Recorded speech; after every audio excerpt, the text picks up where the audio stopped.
Federal withholding is simply the amount of U.S. federal income tax taken out before money hits your pocket. If withholding is too low, you may owe the IRS later, and in some cases, you can face an underpayment penalty. If it's too high, you get a bigger refund but less cash flow during the year. In 2026, there are two main withholding worlds. World 1 is paychecks for employees, which uses Form W-4. World 2 is retirement-style payments like pensions and annuities where the payer may use Form W-4P for periodic payments. The IRS Withholding Estimator can generate either a W-4 or W-4P recommendation depending on your situation. Let's start with employees and W-4. The W-4 is about telling payroll how to approximate your tax situation. The biggest withholding errors happen in three places: filing status, skipping multiple jobs logic, and forgetting other income. Step 2 on the W-4 is the most important for accuracy. If you have two jobs or a working spouse.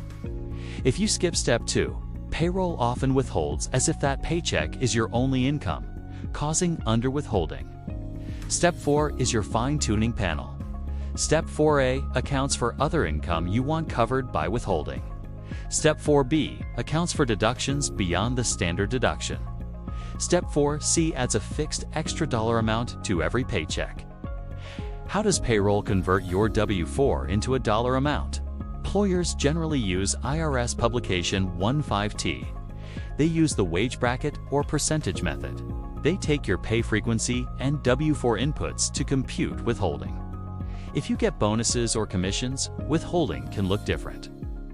Many employers use a flat withholding rate of 22%. This is why a bonus can still lead to a tax bill if your true marginal rate is higher than what was withheld.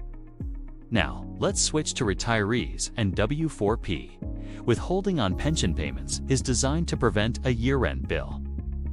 The IRS Estimator explicitly supports retirees and can produce a completed W-4P recommendation for your payer. Here's the clean mixed household approach for 2026. First, run the IRS Tax Withholding Estimator. The IRS updated the estimator in March 2026 to reflect the latest changes in credits and deductions. Second, don't try to fix everything with guesses. Use one lever at a time. Like Step 4, see extra withholding. Third, recheck after big changes: marriage, a new job, retirement, or a big change in investment income. Withholding is not permanent. It's a control panel you can update when life changes. If you follow this workflow, you can eliminate the surprise bill pattern and make your withholding predictable.